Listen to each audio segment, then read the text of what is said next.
me a gin. I'm holding out for a gin until the end of the night. It's gotta be strong and it's gotta be smooth and it better not taste like shite. No nonsense gin drinking. All gin, no nonsense. Hello gin lovers, welcome back. I'm Bobby Freeman in the sweltering studio here in southeast London, where today, my friends, we have the return of a rather unwelcome guest on this show. Many of my viewers, my regular viewers and subscribers do know I haven't got a great relationship with this gin. However, you also know that I have an extremely open mind and I'm always keen to try new versions. So with that in mind, please welcome to the show, Bombay Sapphire in a can. Now, I mean, to be honest, I'm not really sure why I'm even bothering this because we know what Bombay Sapphire tastes like. And to be honest, a majority of people seem to agree with me on this, that Bombay Sapphire is not a great gin. Even though it is one of, if not the most popular gin and most widely drunk gin in the world, I don't think it's very good. And I think they've had a much better run than they deserve. However, in the interests of science and being fair, I'm always keen to try their, well, I was going to say their new versions, but this is not actually a new version. But And also the fact I don't really like gins in cans, to be honest, because it does have a sort of a detrimental effect to the gin. Someone told me once, one of my subscribers, it's something to do with the sort of compounds in the aluminium gets in there or something. I don't like it. Anyway, let's give it a go. I think we know what it's going to be like, but you never know. It might completely blow me off my usual trail, but let's try it and find out. But before we get stuck in, I must thank another one of my viewers who has joined my YouTube members. So Mr. Drew Lee, I thank you from the bottom of my heart. You are an official supporter of the show. You are a gentleman and I salute you. So there's a bit about it on the website, but as you'd expect, it's essentially the same gin that's in the can, but we'll run through it anyway. You can now enjoy the world's #1 premium gin as a bar quality gin and tonic serve, whatever the occasion, wherever you are. It combines our signature vapor-infused London dry gin with the perfect balance of tonic water for a superior taste experience. Wow. I shall be the judge of that, thank you very much.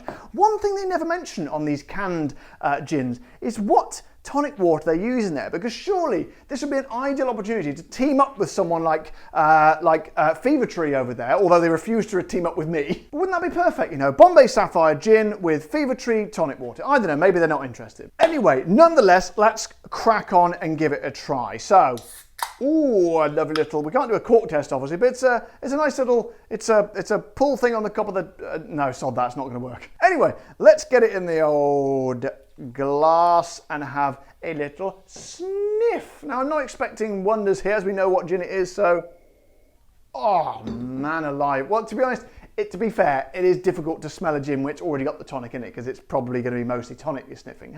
So I say, my friends, in that case, in lack of a decent sniff test, let's crack straight in and get it in the old gullet. So, Bombay Sapphire, out of a can, I say, with an air of trepidation, oops, and I almost dropped the glass, cheers.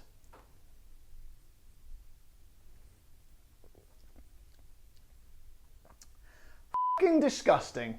Honestly. Ah, that is, hang on, let me, another go. That is quite foul. I mean, you know, I'm always open to, you know, when Bombay Sapphire bring new ones out, you know, they're Bombay original, very, very nice, okay? I'm nothing but fair on this show. Nothing but fair? I'm anything but fair. I'm very fair on this show. But that is just, I don't know what tonic they've used in it. It just tastes metallic. And this is the problem with these canned gins. They taste metallic-y. Let's taste it out of the can, because let's face it, if you're going to be buying one of these, you're not going to be drinking it out of a glass, really, are you? So,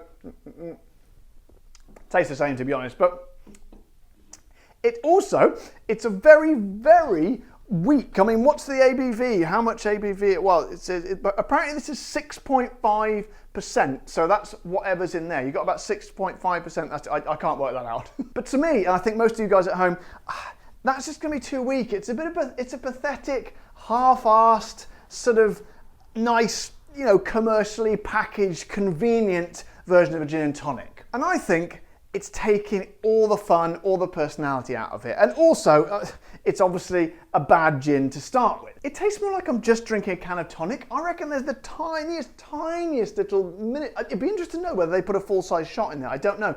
But to me, it just tastes like a below average tonic with a tiny little bit of below average gin in there. So then, what, I hear you ask, do you have to pay for such a little, I was going to say monstrosity, that's a bit cruel, for such a little specimen? Well, I will tell you, this will cost you, here in the UK, £2 okay, which equivalates to about, I made up a word, equivalate. It is the equivalent of $2.72 and €2.31. Now, and to be honest, yeah, it's not that much money, but I think there are a lot of other of these can type gins. I'm struggling today. A lot of other canned gins on the market. To be honest, I think I'd probably just go for a cheaper one because none of them are that good. So you might as well just go for the cheapest. So guys, to sum up, I don't really like this gin in a can craze which seems to be going at the moment. I suppose the best you could say about it is it's purely convenience. If you want to if you're going out and about and you don't want the hassle of having a glass with you, I get that.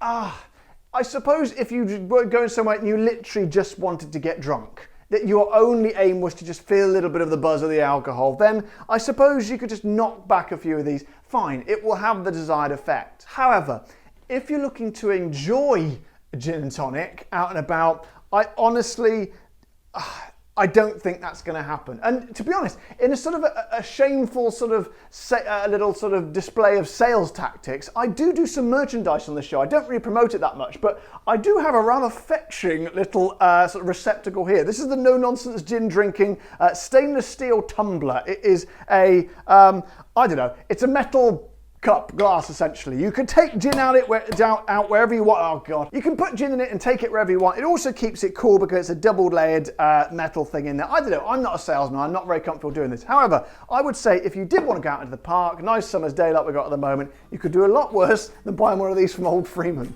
Okay, shameless advertising over. If you found this video useful, informative, pragmatic, life-changing in any way, as always, don't forget to subscribe to my channel if you haven't already. Press the like button on the video and of course the bell icon so you get notified when the new videos come out. And if you want to support the show like good old Drew Lee did, then either head over to my Patreon page or like Drew did, click the old join button below this video. But until next time guys, you all know the drill. Take care, stay safe, thank you to all my patrons and members, and keep drinking the gin.